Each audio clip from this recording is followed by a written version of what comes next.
မြောက်ကလာဘက်မှာကျွန်တော်ထက်ကြုံခဲ့ရတဲ့ကိစ္စလေးတခုလည်းရှိပါသေးတယ်။အဲ့ဒီညကမိုးကတပွဲပွဲနဲ့ရွာနေတာ။ညကလည်း12 နာရီလောက်ရှိပြီ။လူနာတယောက်ကိုဆေးရုံပို့ပြီးဂိတ်ကိုပြန်လာတဲ့လမ်းမှာလမ်းဘေးကဓာတ်တိုင်အောက်မှာမိန်းကလေးတယောက်ရက်နေတာကိုတွေ့လိုက်ရတယ်။အဖြူရောင်ဝတ်စုံနဲ့လက်ကိုလည်းရောင်ရောင်လေးမြောက်ပြနေတာ။ပုံမှန်ဆိုရင်တော့ကျွန်တော်ကလူနာတင်ကားမောင်းတာဆိုတော့လမ်းကြုံမတင်ဘူးလေ။ဒါပေမဲ့အဲ့ဒီအချိန်မှာကျွန်တော်ရဲ့ဗီဇာရပဲလားမသိဘူး။ရှင်ထဲမှာတမျိုးကြီးဖြစ်သွားပြီးကားကိုထိုးရက်လိုက်မိတယ်။စိုးကြီးကတော့အိပ်ပျော်နေတော့ကျွန်တော်ကမှန်ကိုချလိုက်တော့အဲ့ဒီမိန်းကလေးကတူတူလေးလမ်းပြောတယ်။ဦးလေးကိုရှိလမ်းတော့မှကျမမေလဲနေလို့ကိုကြီးပေးပါအောင်နော်။သူ့မျက်နှာကဖြူပြော့နေပြီးမိုးရီထဲမှာရီးစိုးနေတာတော့တကူလုံးက6တွေ့နေတယ်လို့ပဲကျွန်တော်လည်းဇောနဲ့ပဲတက်လို့ပြောပြီးတော့သူညွန်တဲ့ဘက်ကိုမောင်းလာခဲ့လိုက်တယ်။သူကလည်းကားနောက်ခန်းထဲကိုဝင်ထိုင်လိုက်တယ်။မိနစ်ပိုင်းလောက်မောင်းပြီးသူပြောတဲ့လမ်းတောင်ကိုရောက်တော့ကျွန်တော်ကားရက်လိုက်တယ်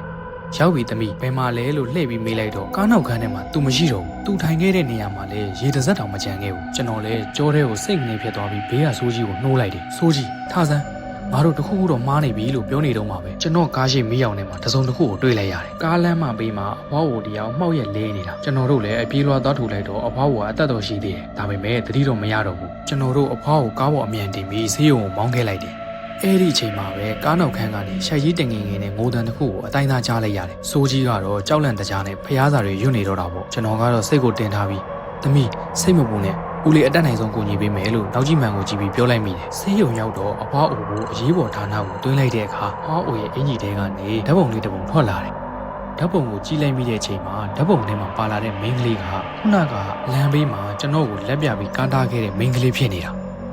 ဒါပေမဲ့ဓာတ်ပုံရဲ့နောက်ကျောမှာရေးထားတာကချစ်လာစွာသောသမီးလေးတစ်နှစ်ပြည့်တဲ့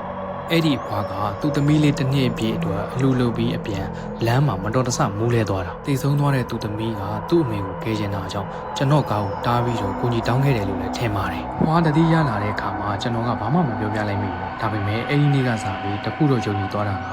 ဝိညာဉ်ရေးဆိုတာ6လက်မှုကြီးပဲရှိနေတာမဟုတ်ဘူးတခါတလေသူတို့မှလည်းမပြီးဆုံးသေးတဲ့မေတ္တာတွေသူ့ရင်စိတ်တွေရှိနေတတ်တယ်ဆိုတာကိုပါပဲကျွန်တော်ရဲ့လူနာတင်ကားလေးကတော့အခုဒီညဘက်တွေပြေးလွှားနေတော့မှာပဲ